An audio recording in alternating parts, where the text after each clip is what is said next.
నిలచిన దేవా మా కొరకై నీ ప్రాణం అర్పించితివి. నీలో నిలచి ఉండుటే మా భాగ్యము, నీ కొరకై జీవించెదము. సేవకులారా సువార్తికులారా యేసయ్య కోరుకున్న శ్రామికులారా, సేవకులారా సువార్తికులారా మీ మాదిరికై వందనము.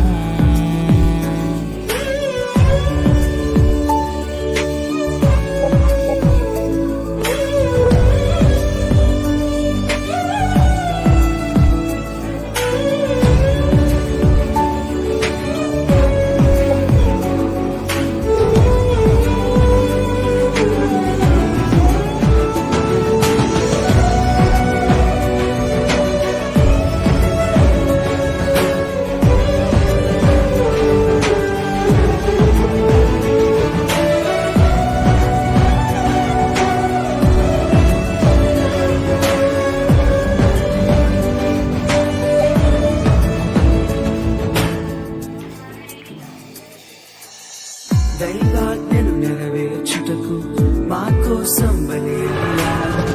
ప్రభు రాజ్యం ప్రకటించుటకు ప్రాణాలని విరచారు. మా ఆత్మను రక్షించుటకు. అంటేనే ఇష్టం లేదు, అసహ్యం అని చెప్పా కదా. ఈ రోజున యేసయ్య కోసం చచ్చిపోవడానికి సిద్ధం. యేసయ్య కోసం ఏమి చేయడానికైనా సిద్ధం. అంత ప్రేమను యేసయ్య నాకు ఇచ్చాడండి. ఎందుకంటే ఆయన ప్రేమ అంత గొప్పది. తల్లి కంటే మిన్నైనది, తండ్రి కంటే మిన్నైనది ప్రేమ.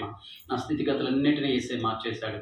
ఒకప్పటికి నేను అనేకమైన కష్టాలు, ఈ కష్టం ఆ కష్టం అని చెప్పేవారు. చాలా కష్టాలు. మా నాన్నగారు సరిగ్గా పని చేయలేక, అమ్మగారు కూలి పనులకు వెళ్తున్నాను, కుటుంబంలో సరిగ్గా జరగనటువంటి పరిస్థితి. చాలా పేదరికం అనిపించాం. చాలా అంటే చాలా. తినడానికి కూడా మాకు సరిగ్గా ఉండేది కాదు. కానీ ఎప్పుడైతే యేసయ్య దగ్గరికి వచ్చి ప్రార్థన చేయడం మొదలు పెట్టామో, ఇక నేను చదువుకోలేను అనుకున్నప్పుడు ఇంటర్మీడియట్లో నేను తప్పాను, పాస్ అవ్వలేకపోయా. చాలా ఫస్ట్ ఇయర్ ఫెయిల్ అయిపోయాను, సెకండ్ ఇయర్ ఫెయిల్ అయిపోయాను. మళ్ళీ దేవుడి కృపను బట్టి మళ్ళీ చదువుకోవడానికి ఒక 1 ఇయర్ నాకు గ్యాప్ వచ్చింది. ఇంటర్మీడియట్ అయిపోయిన తర్వాత మరలా యేసయ్య నన్ను కనుకరించి ఒకేసారి సబ్జెక్టులన్నీ పాస్ అవ్వడానికి, తర్వాత డిగ్రీ చదువుకోవడానికి, ఆ విధంగా నా చదువు ఆగిపోయింది అనుకున్నాను. కాబట్టి మళ్ళా దేవుడు నన్ను చదువుకోవడానికి నాకు సహాయం చేశాడు. ఈరోజు నేను చదువుకున్న చదువే నన్ను ఈ స్థాయిలో నిలబెట్టిందని. హల్లెలూయా. కాబట్టి మీరు కూడా మీ పిల్లలని, మీరు చదువుకోకపోతే చదువుకోపోయారు కానీ మీ పిల్లల్ని చదివించండి. దేవుని యొక్క కృపను బట్టి ప్రభుత్వం విధంగా మనకు అన్ని విధంగా సహాయాలు ఉన్నాయి. కాబట్టి పిల్లల్ని చదివించండి. మనం మట్టి పని చేసుకున్నా కానీ మన పిల్లోడు కాలు మీద కాలు వేసుకొని ఆఫీస్లో కుర్చీలో కూర్చోవాలి. అది గురిగా పెట్టుకుని మీరు చదువు కోసం, పిల్లల కోసం ప్రయాసపడండి, కష్టపడండి. వాళ్ళు కనుక కొద్దిగా చదువుకోగలిగితే వాళ్ళ స్థాయి మారిపోయింది. అక్కడ నుంచి వాళ్ళ స్థితిగతులు మారిపోతాయి. మేడల్లో, మిద్దెల్లో చక్కగా అనేక మంది పిల్లలకు రెస్పెక్ట్ ఇస్తారు. కొద్ది చదువులు చదివిన మంచి ఉద్యోగాలు వస్తాయి పిల్లలకి. అందరూ సార్ ఇప్పుడు ఆ సార్ని అయితే నమస్తే సార్ అని ఏ విధంగా అన్నామో ఆ విధంగా మీ పిల్లలకు అనేక మంది నమస్తే సార్ అని చెప్పేటువంటి స్థాయిని యేసయ్య ఇస్తారండి. మన విశ్వాస జీవితాన్ని మన విశ్వాస జీవితాన్ని కాపాడుకోలేం. మన లైఫ్ని ముందుకు నడిపించేది ఏంటంటే జాగ్రత్తగా అండి. ఒక వెహికల్కి ఎలాగైతే పెట్రోల్ అవసరమో, ఒక కారుకి ఎలాగైతే డీజిల్ అవసరమో, ఒక బస్సుకి ఎలాగైతే ఇంధనం అవసరమో, డీజిల్ అవసరమో, అది లేకుంటే వెహికల్ ముందుకు వెళ్తుందా? వెళ్ళలేదు. అలాగే ఒక మనిషికి, అలాగే క్రైస్తవుడికి పెట్రోల్ కాదు అవసరం. ఆమేన్. హల్లెలూయా. ఇది కాదు అవసరము. ఎలా మెయిన్ కావాల్సిందంటే విశ్వాసము. ఆ విశ్వాసం ద్వారా మన జీవితాన్ని మనం నడిపించుకోగలం. అనగా ఎంతవరకు అంటే అంతవరకు మన జీవితాలని నడిపించగలము. మనకి ఏదైతే అవసరమైతే ముఖ్యంగా విశ్వాసం, ఫెయిత్. ఆ ఫెయిత్ ద్వారా మనము ముందుకు వెళ్ళగలము. ఆ ఫెయిత్ మనకు ప్రతి వ్యక్తికి బేసిక్ అంగీకరించి మన అందరికీ కూడా ఆ విశ్వాసం మనలో ఉండాలి. ఆ విశ్వాసం లేకుంటే మన జీవితాన్ని కొంచెం దూరం నడిపించగలము. ఒకవేళ విశ్వాసం లేకుంటే అక్కడే స్టాప్ అయ్యి మరలా వెనుకకు తిరిగే అవకాశం ఉంది. అంత ప్రమాదం ఉంది. ఎందుకు అంత ప్రమాదం ఉందంటే విశ్వాసం లేకుండా బట్టి ఆయన. ఇదిగో నేను వెళ్ళిపోతున్నాను, మీ కొరకు అక్కడ స్థలమును సిద్ధపరచబోతున్నానని దేవుని మాటలు సెలవిచ్చారు. కాబట్టి ఈరోజు యేసు ప్రభువుని ఎవరైతే మనం నమ్ముకున్నామో మనమందరం చనిపోయినా మనం బాధపడాల్సిన పని లేదు. మిగతా వాళ్ళకి నమ్మకాలు ఉన్నాయి లేవు నాకైతే లేదు, మనకైతే నమ్మకం ఉంది. మనం చనిపోయిన తర్వాత మనం ప్రభు దగ్గరికి వెళ్తాం.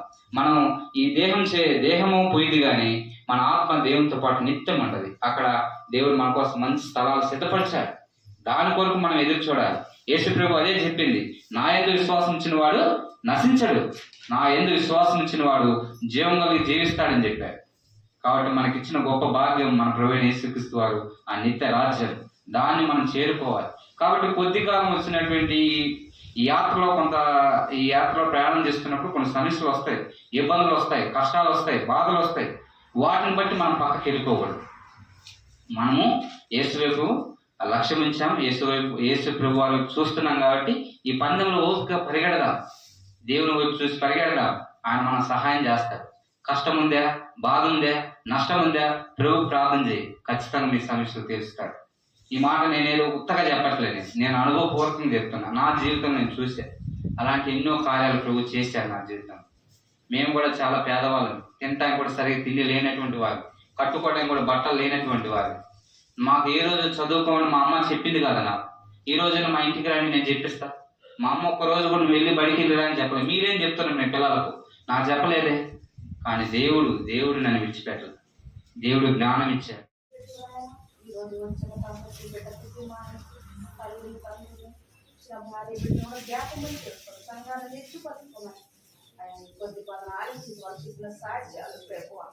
చెప్పిన వాక్యం అంటున్నాయి, ప్రతి ఒక్క హృదయంలో నిండుకొని జ్ఞాపకం చేసుకొని ఇంకా చేయాలని ఆయన శక్తి మా సంఘ బిడ్డలకి దయచేయమని కొద్ది ఆలోచించమని అంగీకరించమని నమ్ముతాను.